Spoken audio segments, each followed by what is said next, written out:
నమస్తే, welcome to RTV. నేను సచిన్. హైదరాబాద్లోని ఇరాన్ కాన్సులేట్ ఒక వీడియో రిలీజ్ చేసింది. ఇప్పుడు అది సోషల్ మీడియాలో తెగ వైరల్ అవుతోంది.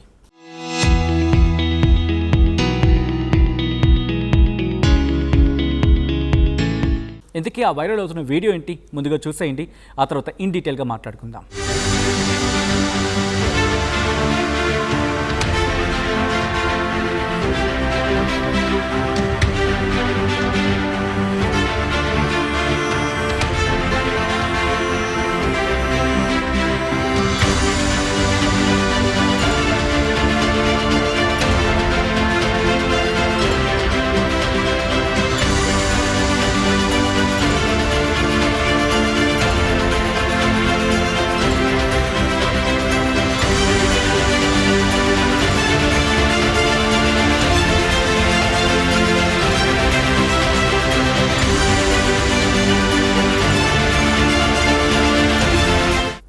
అందరూ ఇదొక మామూలు వీడియో అనుకుంటున్నారు, కానీ దీని వెనక ఒక పెద్ద దేశం ఆడుతున్న జియో పొలిటికల్ గేమ్ దాగి ఉంది.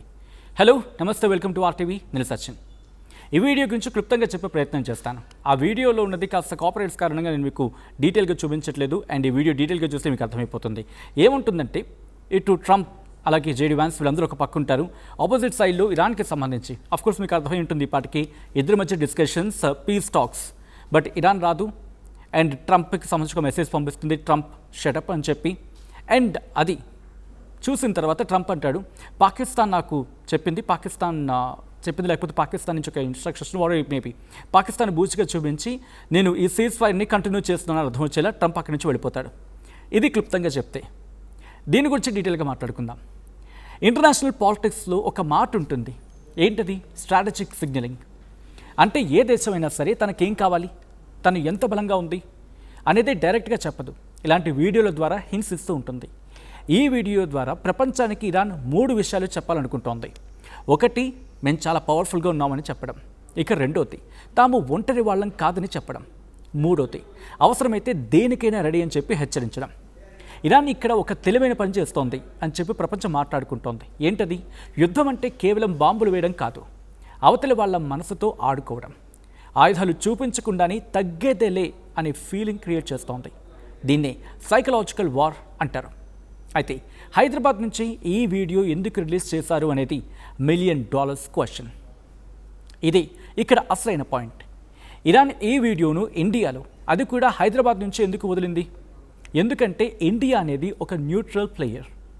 అందరితోనూ మంచిగా ఉండే దేశం భారతే.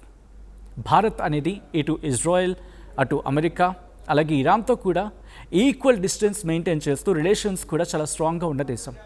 భారత్ లాంటి దేశాల్లో తమ వాదనను వినిపించడం ద్వారా ప్రపంచవ్యాప్తంగా ఉన్న న్యూట్రల్ కంట్రీస్ మద్దతును పొందడం కోసం ఇరాన్ ప్లాన్గా చెప్పొచ్చు ఈ డెవలప్మెంట్ని.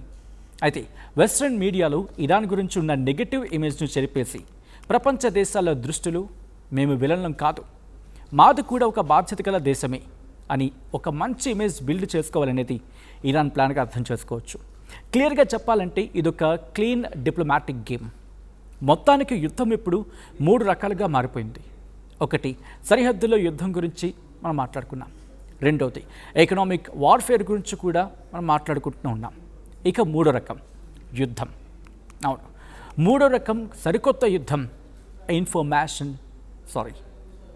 మూడో రకం యుద్ధం ఇన్ఫర్మేషన్ బ్యాటిల్ ఫీల్డ్. అంటే ప్రజల ఆలోచనను, అభిప్రాయాలను తమ వైపు తిప్పుకోవడమే దీని అసలు టార్గెట్. సింపుల్గా చెప్పాలంటే గన్స్ మోగకముందే ఇలాంటి నేరేటివ్స్ బిల్డప్ అవుతూ ఉంటాయి. బాంబులు పడకముందే ఇలాంటి మైండ్ గేమ్స్ స్టార్ట్ అవుతాయి. అందుకే ఈ వీడియో కేవలం విజువల్ మాత్రమే కాదు, ఇదొక స్ట్రాటజిక్ వార్నింగ్. యుద్ధం ఇప్పుడు కేవలం సరిహద్దుల్లోనే కాదు, మన మొబైల్ స్క్రీన్స్, డిజిటల్ గ్యాడ్జెట్స్ మీద కూడా జరుగుతోంది. ఇరాన్ విడుదల చేసిన ఈ వీడియో కేవలం ఆరంభం మాత్రమేనా? ఈ వీడియో ఒక ప్రీ వార్ నేరేటివ్ సెటప్ అని భావించక తప్పదు. అంటే రేపేదైనా యుద్ధం లాంటి పరిస్థితి వస్తే ముందే ప్రపంచ పబ్లిక్ ఒపీనియన్ను తమ వైపు తిప్పుకోవడానికి ఇరాన్ వేసిన ముందస్తు అడుగు లేదా ఎత్తుగడ అని చెప్పి మాట్లాడుకోవచ్చు. అయితే ఆ అంశానికి సంబంధించి అటువంటి అనుమానాలే బలపడుతున్నాయి, వ్యక్తమవుతున్నాయి కూడా. సో మొత్తంగా చూస్తే కనుక ఈ వీడియో ద్వారా ఇరాన్ ఏం చెప్పాలనుకుంటోంది? అమెరికా చెప్తున్న మాటలు వాస్తవం కాదు, మేం చెబుతున్న మాట మాత్రమే వాస్తవం అనేది ఇరాన్ చెప్తున్న నెరేటివ్ కావచ్చు, లేకపోతే ఇరాన్ చెప్తున్న మాట. మరి మీరేమనుకుంటున్నారు? ట్రంప్ పాకిస్తాన్ బూచిగా చూపించి ఈ సీజ్ ఫైర్ని కంటిన్యూ చేస్తున్నాడా, లేకపోతే ఇరాన్ డిప్లొమాటిక్ టాక్స్కి, మరి ముఖ్యంగా పీస్ టాక్స్కి రాలేదు కాబట్టి దాని చుట్టూ ఆడుతున్న గేమ్గా చూడడం జరుగుతుందా? అసలు మీరేమనుకుంటున్నారు? కమెంట్ చేసే ప్రయత్నం చేయండి.